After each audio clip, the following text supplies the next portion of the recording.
I was 30 minutes late and soaking wet when I stormed into Sahara City's last open rental agency. Outside, thunder cracked as if mocking my desperation, while inside, prosperity gleamed in marble floors that threatened to send me sprawling. The irony wasn't lost on me. Professor Alexandra Price, whose lectures on feminist literature drew standing room audiences, reduced to begging for transportation. "I confirmed this reservation 3 times, I said, rainwater pooling beneath my sensible heels. "The conference keynote is tomorrow morning." The clerk, young, unimpressed, tapped his keyboard with funeral rhythm. "System shows double booking, Dr. Price. Nothing I can do." That's when I felt her presence, a warmth at my back, the subtle citrus scent cutting through rain-damp wool. I turned to find myself drowning in eyes so blue they seemed impossible against honey-blonde hair plastered to high cheekbones. "Seems we're fighting for the same car," she said, voice low like expensive whiskey. Her smile revealed a chipped incisor that somehow made her more beautiful.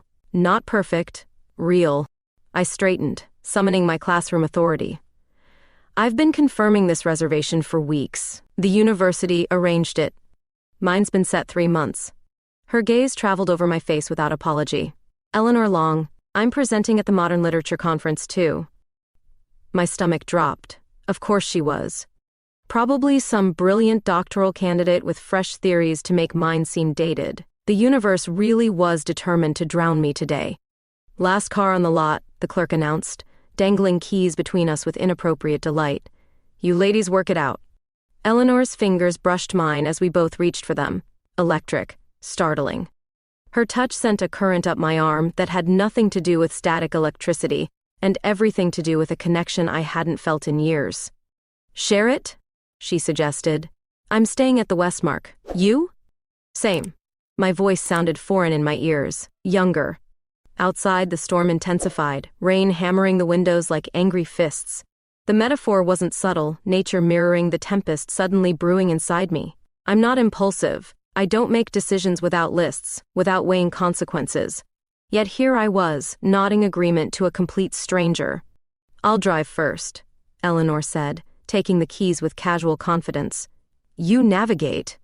The car, a ridiculously small compact, forced us into proximity. Her sleeve against mine, her scent mixing with new car smell. My carefully constructed walls began dissolving with each passing mile. "Literature professor?" she asked, eyes on the road. "Renaissance feminist writings. You?" "Finishing my doctorate. Comparative modern lesbian literature." Her words hung between us. A statement, perhaps a question. "Your paper topic?" I asked. Professional interest genuinely piqued, despite the flutter in my stomach. Silenced voices, reclaiming queer narratives in academic canon. She glanced sideways. "Controversial with the old guard?" I laughed despite myself. "I'm hardly old guard at 38. "Didn't say you were." Her smile returned, more devastating the second time. "Read your work on Woolf. Revolutionary." Our hands met on the gear shift, hers strong and certain, mine suddenly clumsy. The contact lasted exactly 3 seconds. I counted each one like heartbeats. We arrived at the hotel entrance, rain still pelting the windshield. Thunder crashed overhead as she turned toward me, those blue eyes suddenly serious. "Dinner tonight? Compare conference notes?" Professional, innocent. So why did it feel like standing on a precipice? "I should prepare for tomorrow," I said, professor voice firmly in place. Eleanor nodded, accepting my boundary while something in her eyes suggested she saw right through it. Room 323. "If you change your mind..." I fled to my room, clothes dripping, mind spinning. Standing under the shower's scalding spray, I convinced myself I'd made the right choice. Distance, professionalism, safety. But as I sat alone reviewing my presentation, the hotel room's silence became deafening. My phone lit up with a text from a number I didn't recognize. "Room service delivers until midnight." I stared at those words until they blurred, knowing that whatever choice I made next would change everything. What I couldn't possibly know was that sharing that rental car would become the dividing line in my life, everything before Eleanor Long and everything after. I barely slept that night, tossing between intellectual caution and emotional curiosity. By morning, I'd convinced myself our encounter was nothing extraordinary, Just conference adrenaline and travel fatigue, creating false intimacy. My keynote went brilliantly. Standing ovation, thoughtful questions, the works. I was riding that post-lecture high when I spotted her in the back row, leaning against the wall with arms crossed. Those blue eyes fixed on me with unsettling intensity. She hadn't mentioned attending my talk. "Impressive command of the room, Professor," Eleanor said afterward, materializing beside me as I gathered my notes. "Your theories on hidden feminist subtexts are even more compelling in person." "Thank you," I replied, surprised by her genuine academic interest. "When's your presentation?" "Tomorrow, 2 p.m., smaller breakout room. Would you consider attending?" The vulnerability in her question caught me off guard. This woman who exuded such confidence was actually nervous about my opinion. "Of course. I'd be interested to." "Dr. Price," Dean Wilson's booming voice interrupted us. "There you are. Come meet our potential new graduate students." Then I saw them, 5 nervous faces, Eleanor's among them. My stomach dropped as Dean Wilson continued. "Ms. Long here is applying to our department, one of our most promising candidates." The world tilted sideways. Eleanor wasn't just any doctoral student, she was potentially my future student. The electricity between us suddenly felt dangerous rather than exciting. "We've met," I said carefully, "at the rental agency." Eleanor's expression revealed nothing. Dr. Price was kind enough to share transportation when the company overbooked. The rest of the day passed in professional conversations, but my mind kept returning to one impossible fact. Eleanor Long might soon be under my academic supervision. Every university policy and ethical standard I valued would forbid pursuing whatever had sparked between us. The boundaries I needed to establish were suddenly crystal clear. That evening, I found myself in the hotel bar nursing a whiskey when she slid onto the adjacent stool. The dim lighting caught the gold strands in her hair, creating a halo effect that seemed cosmically unfair. "Professor," she said simply, ordering her own drink. "Ms. Long." My tone was deliberately formal. "You should have mentioned your application. Would it have changed our conversation if I had?" Her directness was disarming. Most students tiptoed around difficult subjects, but Eleanor seemed determined to address elephants in rooms. "Absolutely," I admitted. "Professional boundaries exist for good reasons." She sipped her drink, eyes never leaving mine. "And if I chose another advisor?" "That would be a mistake. My research aligns perfectly with your interests." "Yes," she said, a hint of something sad crossing her features. "That's why I applied." The silence between us stretched, filled with unspoken complications. Finally, I said what needed saying. "I can't be your advisor and anything else." "I know." The maturity in her acceptance surprised me. Academic integrity matters to me too. We sat talking until midnight, about literature, theory, and academic politics, about everything except the current flowing between us. Her mind was extraordinary, challenging my perspectives with insights that simultaneously frustrated and fascinated me. There was none of the fawning agreement common among students.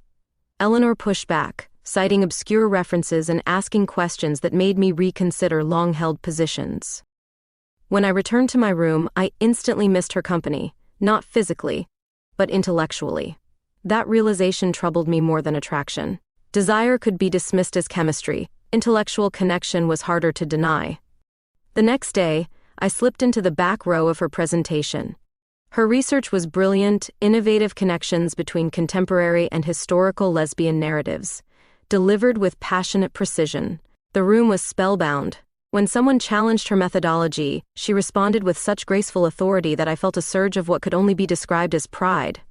Later that night, she found me in the hotel garden.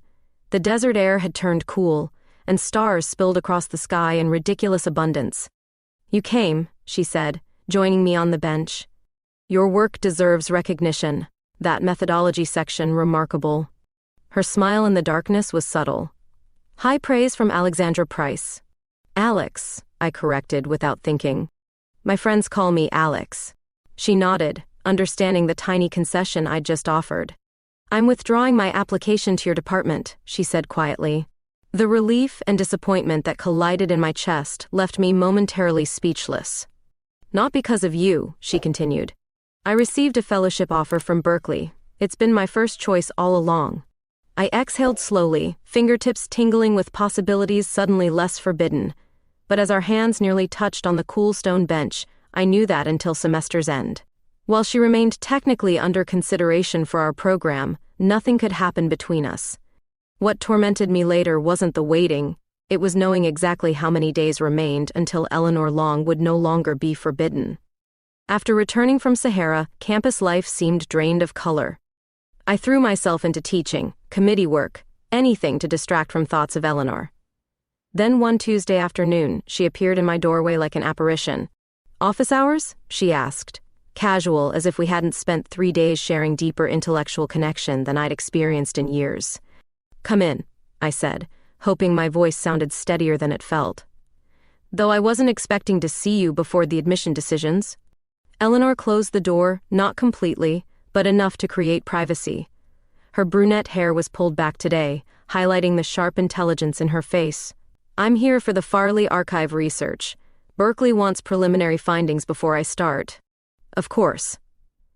Our university housed the largest collection of early lesbian literature in the country. Eleanor would need access regardless of her graduate program choice. How had I not anticipated this? "I see," I said, shuffling papers needlessly. "I can authorize your access. The librarians are quite protective."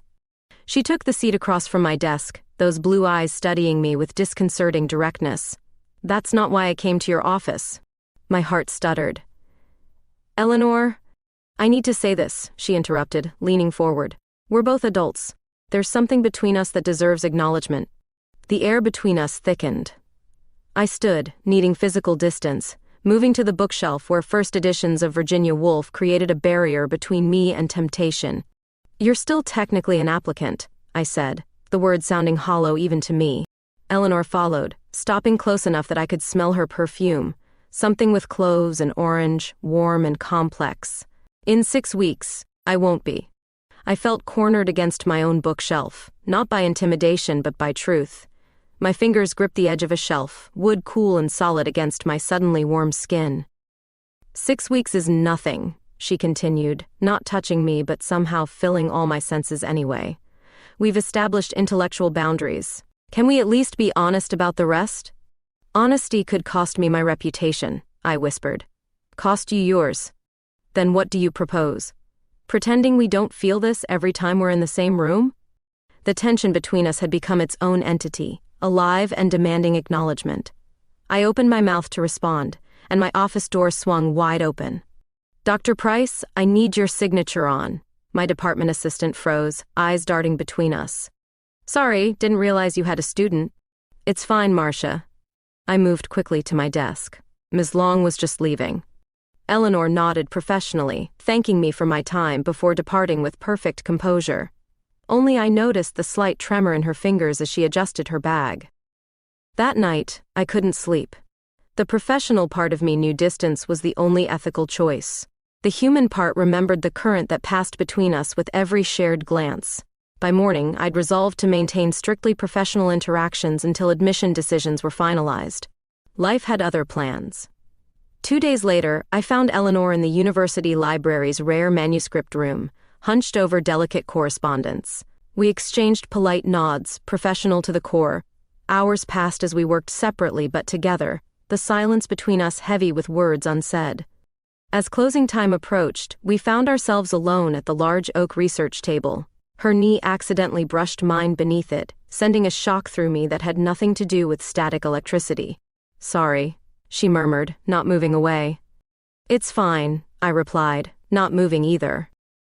The contact, warm through 2 layers of fabric, remained unbroken as we continued reading. A boundary crossed without acknowledgement, small, deniable, yet undeniably deliberate. Footsteps approaching broke the moment. Eleanor shifted away as the librarian announced 5-minute warning. We gathered our materials in silence, the space between us now charged with possibility. Outside, spring twilight painted the campus purple. "I could use coffee," Eleanor said, "to discuss research findings, professionally." I knew I should decline. Instead, I heard myself suggest the off-campus cafe where faculty rarely ventured. Over steaming cups, we discussed her discoveries with genuine academic excitement. Her insights were brilliant, her questions challenging. When our hands reached simultaneously for the sugar, I didn't pull away. Neither did she. "This is impossible," I finally admitted, voice barely audible. "I know." Her eyes held mine. 6 weeks. We might have maintained this tenuous balance if not for what happened next. As we left the cafe, a man's angry voice cut through the evening air. "Ellie, I've been calling for days." Eleanor froze beside me, face suddenly pale. "James, what are you doing here?" The man, tall, conventionally handsome, radiating entitlement, stepped toward us. "Following my girlfriend, who apparently changed her number." "Ex-girlfriend," Eleanor corrected, her voice surprisingly steady. "For 8 months now. I should have walked away. This wasn't my business." Instead, I found myself stepping slightly in front of Eleanor, professor instincts kicking in. "Is there a problem here?" His eyes flicked dismissively over me. "Who's this? Your new professor crush?" Eleanor's sharp intake of breath was almost imperceptible. Almost. "I'm Dr. Price," I said firmly. "Faculty escort for graduate program candidates. And Ms. Long has made her position clear."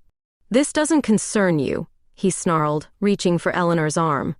I moved between them, surprising even myself. "Campus security is speed dial 1 on my phone. Would you like me to demonstrate?" Something in my tone, the absolute certainty that I would protect her, made him hesitate. After a tense moment, he backed away with a bitter laugh. "She'll get bored with you too, Professor. She always does." When he was gone, Eleanor's composure crumbled. "I'm sorry. He followed me from California." "Are you okay?" I asked, fighting the urge to hold her. "No," she answered honestly, "but I will be." The protective surge I'd felt startled me with its intensity. This wasn't just attraction or intellectual connection. It was something deeper and more dangerous. Something that made me willing to risk my professional standing without hesitation. We stood beneath the streetlight, inches apart yet not touching, both understanding that everything had just changed. The appearance of James had forced a truth neither of us could ignore. What existed between us had already crossed every boundary I'd tried to establish. The confrontation with James left me shaken, not for myself but for Eleanor. The naked vulnerability I'd glimpsed beneath her composure haunted me. 2 days later, the department chair announced the annual faculty retreat at Lake Pines Lodge, 3 hours into the mountains. Traditionally, graduate applicants on research fellowships were invited to foster department connections. "You'll be there?" I asked Eleanor when we passed in the hallway, maintaining professional distance. "Required attendance," she replied, with the hint of a smile. "Part of my fellowship conditions." I told myself the flutter in my stomach was merely academic anticipation, intellectual conversations in a relaxed setting, nothing more. The lie was almost convincing. The retreat began uneventfully. Faculty presentations, nature walks, strategic planning sessions. Eleanor and I navigated around each other carefully, professional to a fault. Then came the accommodation crisis. "Pipe burst in the East Wing," the retreat coordinator announced at dinner. "We need to double up the remaining rooms." My heart nearly stopped when she continued. "Dr. Price, you'll share cabin 12 with Ms. Long since you're both already in that wing." Eleanor's eyes met mine across the dining hall, her expression unreadable. I nodded with what I hoped appeared as appropriate professional resignation. The cabin was rustic but comfortable. 2 beds, thankfully, a stone fireplace, windows overlooking the lake. We settled in with awkward courtesy, establishing invisible boundaries through careful movement. "I can request different arrangements," I offered weakly. "And draw attention?" She shook her head. "We're adults, Alex." My name on her lips sent warmth cascading through me. We prepared for bed in careful shifts, like dancers avoiding collision. The night passed in restless awareness of her breathing across the room. The next morning, the mountain sky opened. Rain pounded the roof with such violence the day's outdoor activities were canceled. Faculty dispersed to work in their rooms. Eleanor and I found ourselves trapped together as the downpour intensified. "They say it might flood the access road," she said, staring out the window where sheets of water transformed the landscape into something primeval. I busied myself building a fire, grateful for the distraction. When flames finally caught, I settled on the hearthrug with papers to grade. Eleanor hesitated, then joined me, maintaining careful distance as she spread her research notes around her. Hours passed in companionable work. The rain's percussion created a world apart from campus politics and professional boundaries. As afternoon faded to evening, our academic pretenses slowly dissolved. "Why feminist literature?" Eleanor asked suddenly, looking up from her notes. The firelight caught her hair, transforming it from brunette to living copper. The effect was mesmerizing. "My mother," I answered honestly. "She gave me Wolf when I was 14. Said if I was going to understand the world, I needed to see it through women's eyes first. Mine forbade anything that wasn't approved by her church," Eleanor confessed. I kept a flashlight under my pillow, reading Contraband Jeanette Winterson. We talked for hours. About growing up, about the texts that shaped us, about the academic paths that led us to this moment. As night deepened outside our window, the space between us on the hearthrug gradually diminished. Our shoulders touched as she showed me a passage in her research. Neither of us moved away. "I've never met anyone who thinks like you do," I admitted, the firelight making honesty easier. Her eyes, green in this light, held mine. "Is that a compliment, Professor?" "Unquestionably." My voice sounded deeper than normal. "Your mind is extraordinary." "Just my mind?" The question hung between us. The rain hammered harder, as if demanding an answer. I reached out, touching her cheek with trembling fingers. Her skin was impossibly soft. "No," I whispered. "Not just your mind." The kiss happened without deliberation, like breathing, like falling. Her lips were warm and tasted faintly of the tea we'd been drinking. My hands found their way into her hair, pulling her closer as the storm raged outside. Her fingers traced patterns on my back that felt like poetry written directly on my skin. We broke apart, breathless. "We shouldn't," I said, even as my body disagreed vehemently. 6 more days, she reminded me. "Then I'm officially attending Berkeley, not your student, not your applicant." 6 days, I repeated, the number suddenly insignificant against the weight of what I was feeling. Eleanor moved closer again, her body against mine creating heat that rivaled the fires. "Does anyone really believe we've waited this long already?" My resolve crumbled like ash. This time when we kissed, there was nothing tentative about it. Her hands slid under my sweater, finding warm skin with confident exploration. My fingers tangled in her hair, traced the perfect curve of her neck, discovered the place behind her ear that made her gasp against my mouth. Time dissolved into sensation, the softness of her skin, the sound of rain on the roof, the whispered discoveries as barriers fell away. The rug was rough beneath us, the fire painting golden light across her body as clothing became an unnecessary complication. I traced constellations across her skin, discovering worlds in the geography of her size.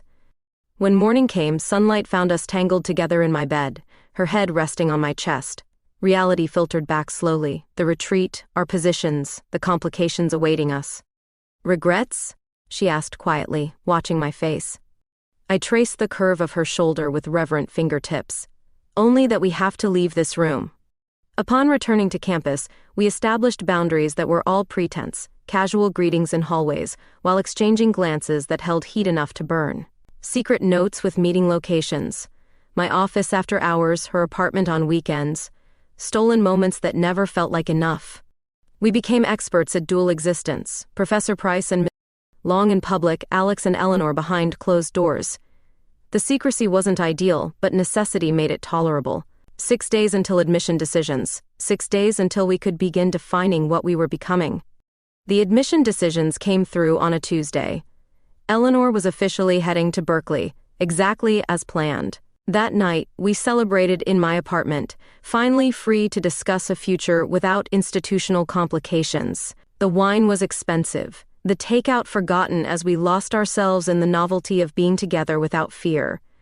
"To Berkeley," I toasted, clinking my glass against hers. "To us," she corrected, eyes holding mine with the directness I'd come to crave. Later, tangled in my sheets, we made reckless plans. Weekend visits, summer research collaboration, a conference in Paris we could both attend. The distance seemed manageable against the intensity of what we'd found. 3 perfect days passed in this new reality. Then my doorbell rang at midnight. Eleanor stood on my porch, pale and trembling. He was waiting outside my apartment. I pulled her inside, locking the door. James? Did he hurt you? No. She paced my living room, arms wrapped around herself. Just stood there watching my windows. When I confronted him, he smiled and said he'd see me soon. Cold fear replaced the warmth I'd been living in. We should call the police. And tell them what? That my ex-boyfriend was standing on public property? Her voice cracked. I've been through this before, Alex. They won't do anything until he actually does something. I held her until the shaking stopped, feeling helpless against a threat I couldn't combat with research or reason. While she showered, I checked all my locks twice, pulled blinds closed, felt for the first time like my home wasn't entirely safe. Morning brought false calm. We drank coffee, pretended normalcy. Then Eleanor's phone chimed. The color drained from her face as she read the text. What is it? I asked, already knowing. She handed me the phone, a photo of us kissing on my front porch the night before. The message read, "Wonder what the admission committee would think. Still time to rescind Berkeley's offer too. Does he know what this could do to your career?" She whispered, her eyes filling. The threat was calculated. Eleanor's admission to Berkeley was contingent on clean academic standing. Any scandal suggesting she'd secured recommendations through inappropriate relationships could devastate her future. My tenured position offered more protection, but an ethics investigation would leave permanent damage. Call campus security, I said, already reaching for my phone. We need documentation. The campus officer was sympathetic but limited in authority. Technically not a university matter since Ms. Long is no longer an applicant, and technically not harassment yet, just a concerning communication. By afternoon, Eleanor received another text. Coffee today? Would hate to send these photos to Dean Wilson by accident. My blood ran cold. James wasn't just threatening exposure, he was demanding Eleanor return to him. The possessiveness in his tactics revealed something I found terrifying. This wasn't about love, it was about control. That night, curled together in my bed, Eleanor finally told me everything. The relationship that started wonderfully then gradually became prison. The isolation from friends, the tracking of her movements, the night she'd finally left, and the 6 times he'd found her afterward. Each time I moved, changed numbers, he eventually found me, she whispered against my shoulder. That's why I came here for graduate work. 3,000 miles seemed far enough. Why didn't you tell me? I asked, stroking her hair. Because it's humiliating, she admitted. I'm supposed to be this strong, independent academic studying feminist literature, and I let myself become a victim cliché. You didn't let anything, I corrected fiercely.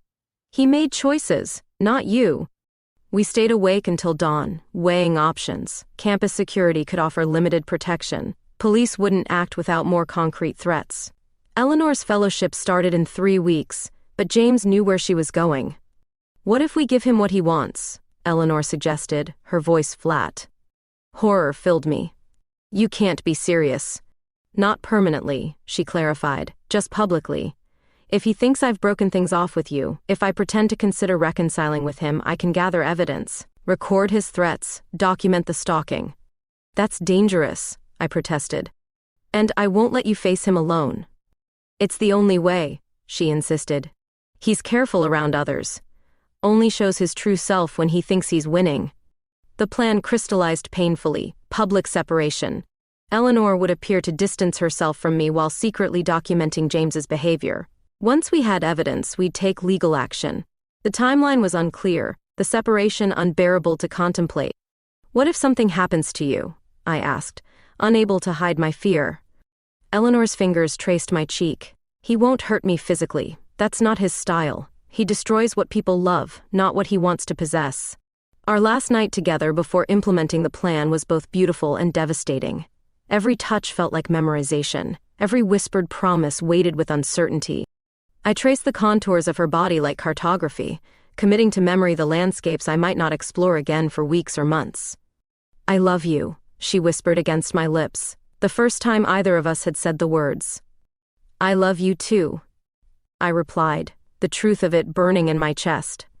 Dawn found us still awake, holding each other as the first light crept through my blinds. In a few hours, we would walk onto campus as strangers. She would send a carefully worded email ending our friendship that James could potentially discover. I would maintain professional distance, watching from afar as she implemented our desperate strategy. "This will work," Eleanor said with more confidence than I felt. "And when it's over, we'll have our lives back." The clock ticked forward. Time to begin our performance of indifference. We dressed in silence, each movement heavy with the knowledge that our next touch could be weeks away. Seeing Eleanor across the faculty lounge that first day of our separation nearly broke me. She walked past without acknowledgement, her eyes sliding over me as if I were furniture. The performance was flawless, too flawless. It left me wondering if I'd imagined the depth of what we'd shared. "Trouble with your protégé?" Thomas Carter, my most trusted colleague, asked as he watched me watching her. "She's chosen Berkeley," I replied, the half-truth bitter on my tongue. Professional boundaries restored. Days stretched into an agonizing routine. Eleanor appeared in academic spaces, always distant, always surrounded by others. I maintained my schedule with mechanical precision, while feeling like I was sleepwalking. The worst moments came in my Renaissance Women Writers seminar, which Eleanor still attended. For 3 hours weekly, I lectured while actively avoiding her gaze, my voice steady while my hands trembled behind the podium. 2 weeks into our charade, I spotted James waiting outside the Humanities building. His presence, casual but watchful, confirmed our fears. He was monitoring Eleanor's movements. More disturbing was how he nodded at me with smug satisfaction, clearly believing his threats had succeeded in separating us.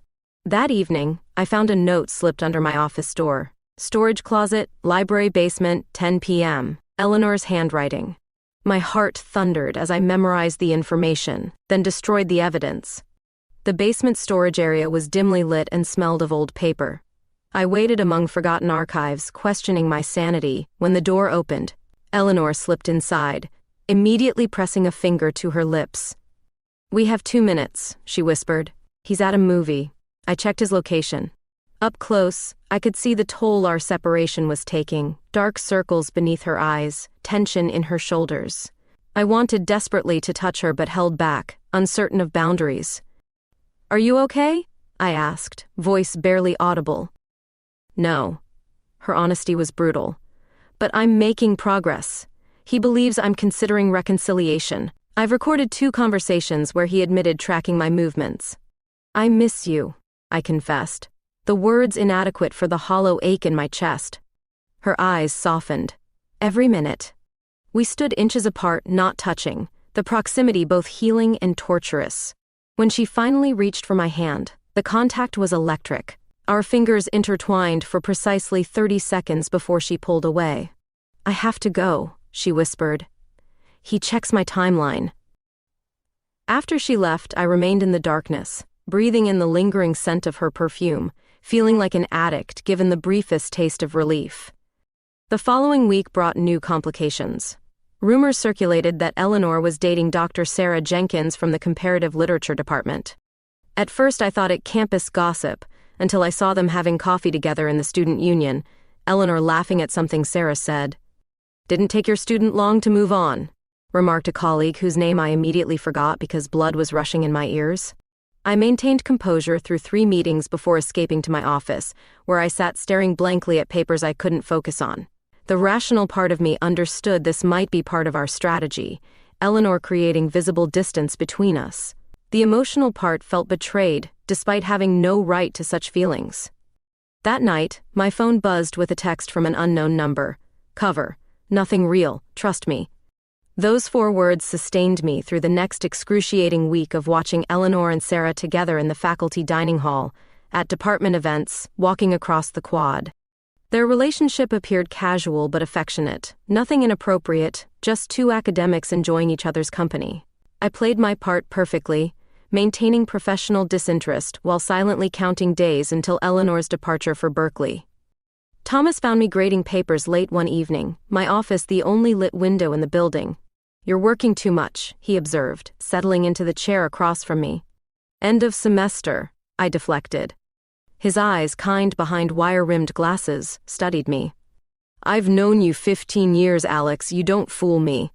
The concern in his voice nearly undid me. How long since someone had truly seen me?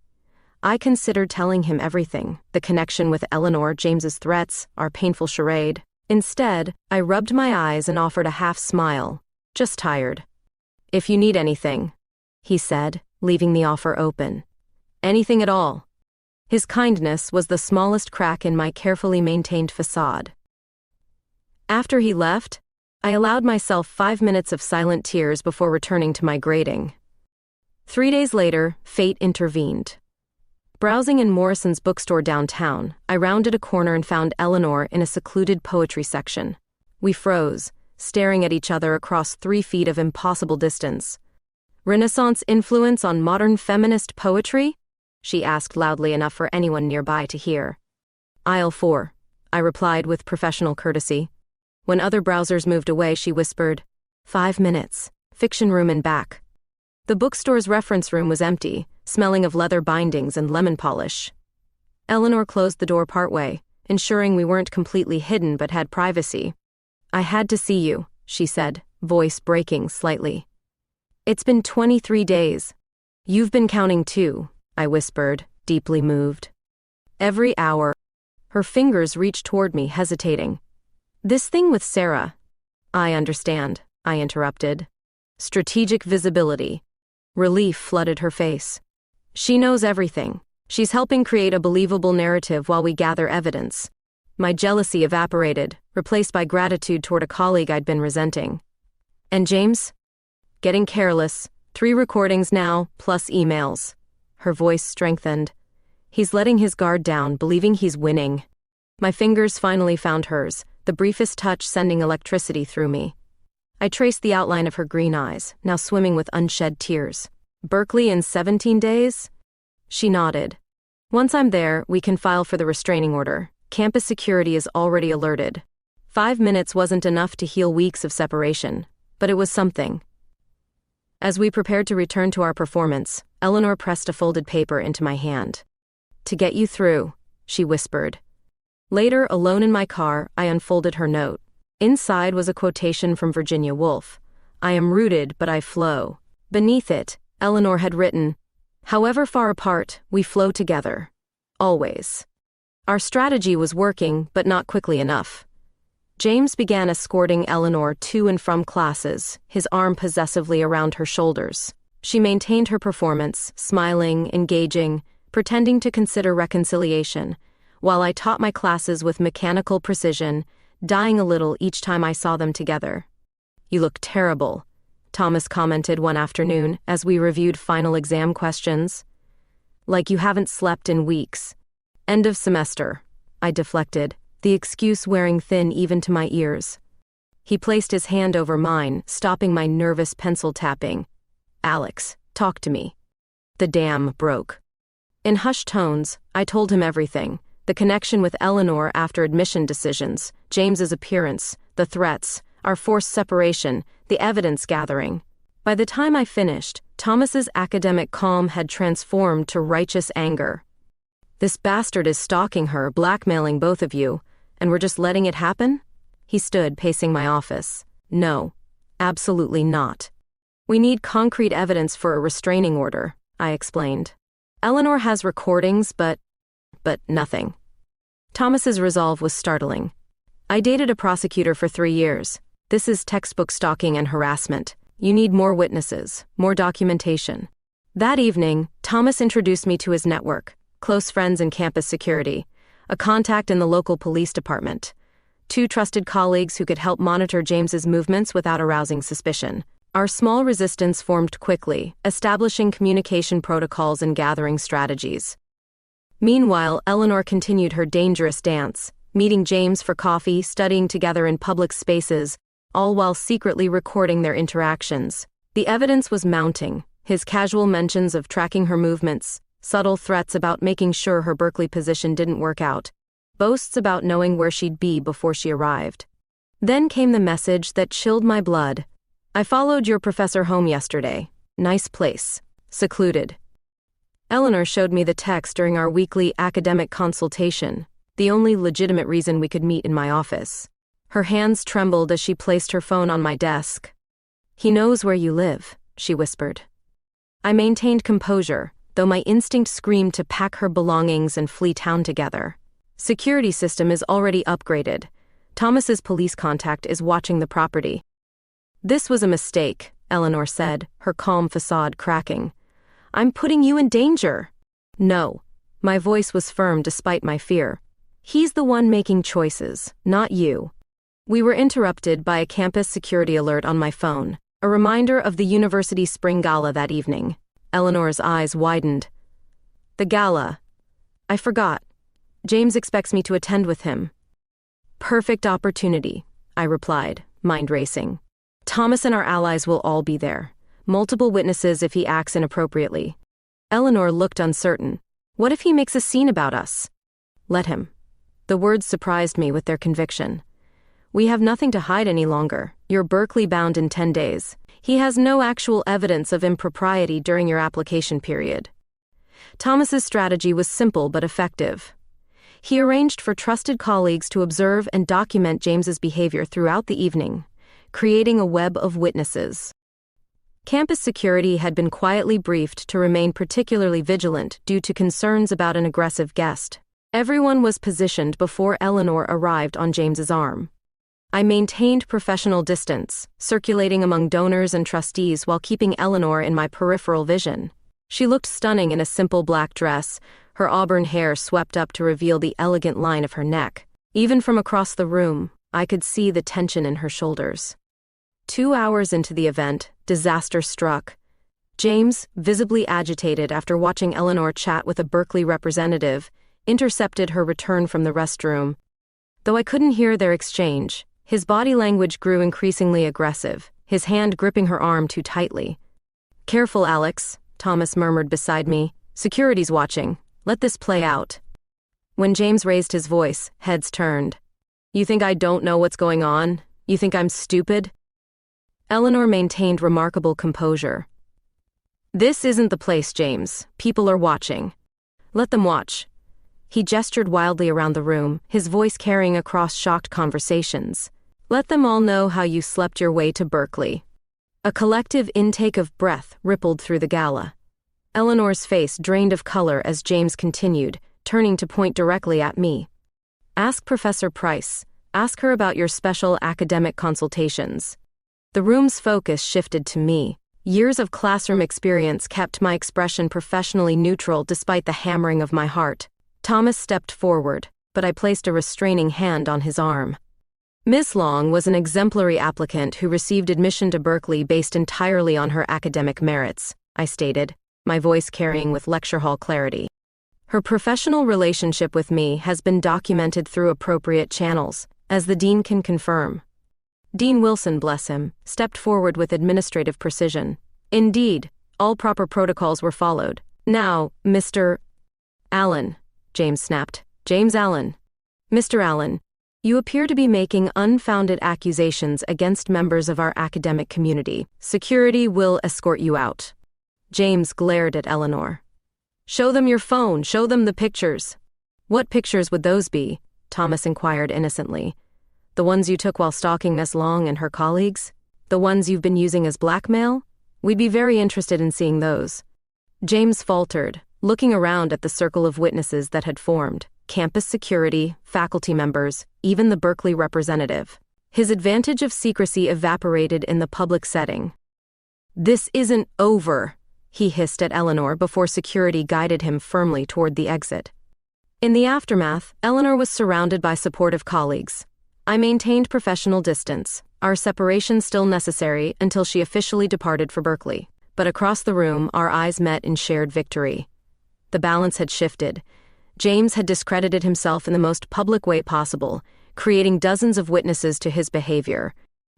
Later that night, Thomas delivered the report from his police contact. They're processing the restraining order request now. With tonight's display and the recordings, it's practically guaranteed. For the first time in weeks, I slept without dreaming of threats and losses. James had overplayed his hand, and our careful strategy had worked. The countdown to Eleanor's departure continued, but now with hope rather than fear. James disappeared from campus immediately after the gala incident. Eleanor's restraining order was granted with surprising speed, thanks to the recordings, witness statements, and Thomas's connections. The legal document felt like armor, thin paper that somehow provided tangible protection against the threat that had overshadowed our lives. He's gone back to California, Eleanor reported after receiving confirmation from campus security. Apparently, his workplace suddenly needed him back urgently. Or he realized his leverage is gone, I suggested, allowing myself cautious optimism. We began carefully reconnecting in public, first through professional coffee meetings, where academic topics provided convenient cover for eyes still watching after the gala drama. The pretense felt almost comical after everything we'd endured, but habits of caution died slowly. "This feels strange," Eleanor admitted during our third such meeting, talking openly without looking over my shoulder. I smiled, finally free to let my gaze linger on her face. Good strange or bad strange? Different strange. Her fingers brushed mine as she reached for the sugar. Like learning to breathe normally after holding your breath underwater. With James banished and the restraining order in place, we navigated the delicate transition back to something approaching normalcy. Eleanor focused on completing her fellowship research before her Berkeley move. I threw myself into end-of-semester grading, trying not to count the days until her departure. The free space between us filled with conversations we'd been denied during our separation, debates about literature that stretched late into evenings, shared meals without watching the clock, walks through campus where our shoulders occasionally touched without fear of observation. 1 week before graduation, Eleanor appeared at my office door. "Do you have plans tonight?" "Grading final papers," I replied, already reaching for my jacket. "Why?" "I want to show you something." She drove us to the outskirts of town, where a historic estate hosted graduating exhibitions. Inside, amid photography and sculpture displays, she led me to a secluded alcove where a single installation stood, handwritten letters arranged in a spiral pattern, illuminated to highlight certain phrases. "My fellowship project," Eleanor explained softly. "Anonymous letters between women academics from 1930 to 1960. Love, hidden in academic language." I moved closer, reading fragments practically vibrating with restrained passion. "Your analysis brings light to my darkest theoretical concerns. I find myself contemplating your methodological approach at inappropriate hours. Your presence at the conference was intellectual sustenance. They found ways to speak their truth within acceptable boundaries," Eleanor said, standing close enough that I could feel her warmth without touching. "Creating space for love inside professional language. It's beautiful," I whispered, understanding completely what these women had done, what we had done ourselves. Her eyes held mine. My dissertation committee at Berkeley already approved the expanded project. Pride swelled in my chest. They recognize exceptional work when they see it. That night, in the privacy of my home, we celebrated her achievement. Words gave way to touches we denied ourselves for too long.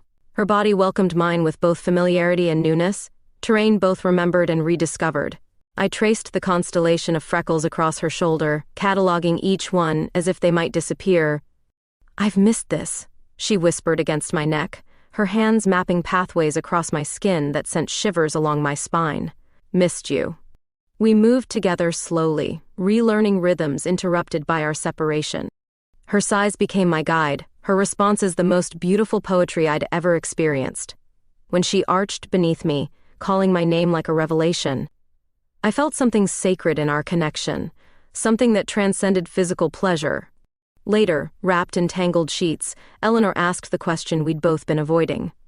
"What happens after graduation? When I move to Berkeley?" The geographical reality hung between us, a 3-hour flight separating our daily lives. No immediate solution presented itself. My tenure, her doctoral program, both required our physical presence in different cities. "We find a way," I said with more confidence than I felt. "Academic calendars have breaks, weekends exist." 3 years minimum for my doctorate, she reminded me gently. Probably 4. The timeline stretched before us, simultaneously daunting and insignificant against what we'd already overcome. "We've managed worse than distance," I pointed out, trailing fingers along her arm. Graduation day arrived with pomp and nervous energy. I sat on the faculty platform watching Eleanor cross the stage with her fellowship cohort, accepting her certificate with graceful dignity. Our eyes met briefly as she returned to her seat, a moment of connection amid the ceremonial proceedings. The reception afterward required careful navigation. Colleagues, parents, administrators all mingled in the crowded courtyard. Eleanor moved through the space in her academic regalia, accepting congratulations while periodically glancing my way. The distance between us was professional necessity, but no longer tinged with fear. As the crowd thinned, she finally approached where I stood with Thomas. "Professor Price, Professor Carter, thank you both for your mentorship this year." Thomas winked conspiratorially. "Entirely our pleasure. Ms. Long Berkeley is gaining a remarkable scholar." When Thomas tactfully engaged another colleague, Eleanor's professional smile softened into something more intimate. "Meet me at the East Garden Terrace in 15 minutes. The secluded terrace overlooked the valley as sunset painted the sky in dramatic oranges and purples. Eleanor stood at the stone balustrade, her graduation gown discarded, the evening breeze playing with her hair. When she turned at my approach, something in her expression took my breath away. "We made it," she said simply, extending her hand. I took it, pulling her gently into my arms. The kiss we shared was unhurried, sweet with victory and tinged with the approaching separation. Against the backdrop of the sunset, with the campus celebrating below, I finally allowed myself to believe in our future. 4 years isn't forever, Eleanor whispered against my lips, and I'm very motivated to complete my doctorate efficiently. I laughed softly. And I have sabbatical coming. Perhaps Berkeley could use a visiting professor. As darkness gathered around us, we remained on the terrace, planning possibilities, finding paths through the distance ahead. Nothing was certain except the knowledge that what we'd fought for was worth every sacrifice. 3 weeks after graduation, I received an unexpected email from the University of California system. Opening it with casual interest, my coffee cup froze halfway to my lips as I read the content, an invitation to interview for their distinguished chair in feminist literary studies. The position represented a significant promotion from my current role, with research opportunities I'd only dreamed about. The location, Berkeley. My hands trembled as I called Thomas. "Did you do this?" I demanded when he answered. His chuckle confirmed my suspicion. "Your publication record did this. I merely mentioned to a colleague that you might be interested in a change of scenery." The interview was scheduled for September, 1 month after Eleanor would begin her doctoral program.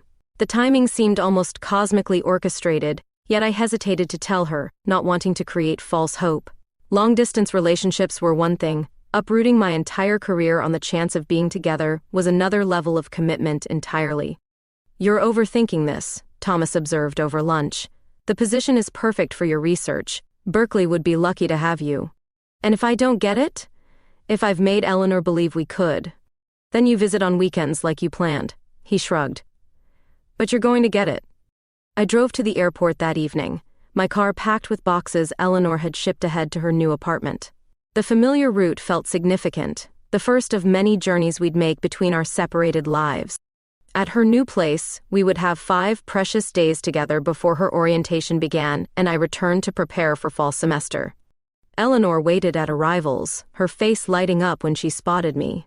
The kiss we shared was no longer furtive or fearful, just 2 women greeting each other with genuine affection, invisible among countless similar reunions happening around us. "Welcome to California," she said, helping with my suitcase. "How was your flight?" "Good," I replied, deciding in that moment to share my news. And potentially life-changing. Her apartment was small but charming, with large windows overlooking a tree-lined street. Books already filled most available surfaces, making the space feel instantly familiar. Over dinner, I told her about the Berkeley position.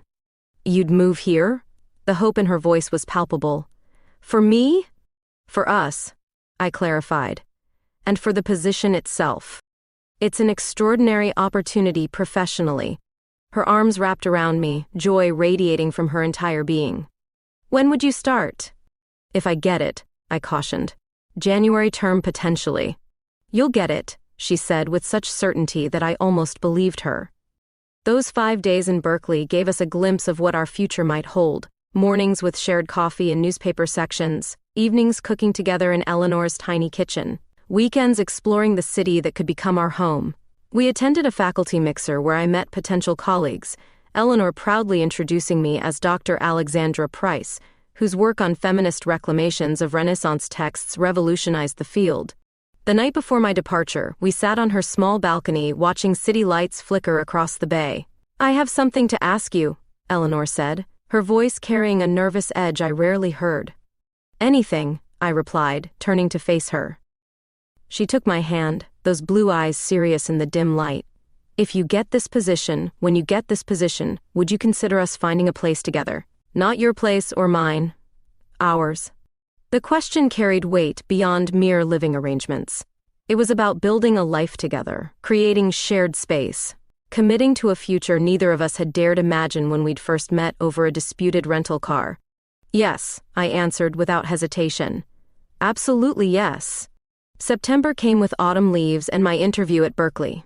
I presented my research to a packed faculty hall, Eleanor sitting in the back row just as she had at that first conference where our paths crossed.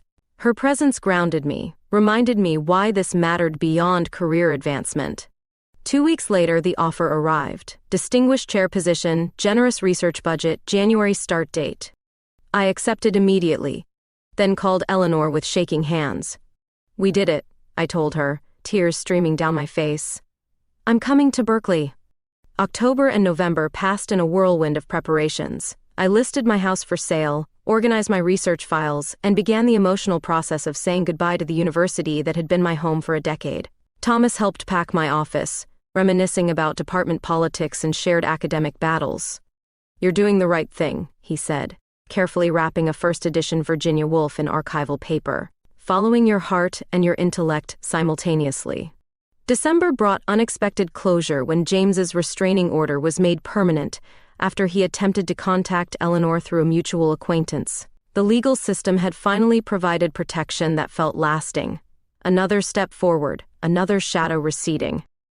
The cross-country drive in late December became our symbolic journey, from past to future, from separation to unity. Eleanor flew out to join me, and we packed my remaining possessions into a rented SUV. Like our first meeting over that disputed rental car, we shared driving duties across states and landscapes, hands occasionally meeting on the gear shift.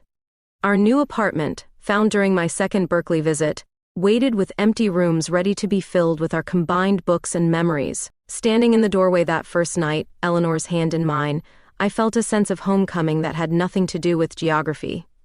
"Professor Price," Eleanor said, mimicking a student's hesitant tone. I smiled, recognizing our private joke. "Yes, Ms. Long? Welcome home." She pulled me inside, closing the door on the world outside. That night, unpacking boxes in our shared space, my Woolf first editions beside her contemporary feminist theory texts, our clothes intermingled in closets, our toothbrushes touching in the bathroom cup, I recognized the profound simplicity of what we'd achieved. Not just overcoming external obstacles, but finding in each other something worth fighting for. The next morning, I stood at our kitchen window watching the January sun illuminate Berkeley's campus in the distance. Eleanor joined me, sliding her arms around my waist, her chin resting on my shoulder. "What are you thinking?" she asked. I turned in her embrace, looking into those blue eyes that had captivated me from the first moment. That sometimes the most unlikely beginnings lead to the most perfect destinations. On my desk sat a photograph, newly framed and prominently displayed, of 2 women standing beside a rental car in the Sahara sunset, hands barely touching, futures unknowingly intertwined.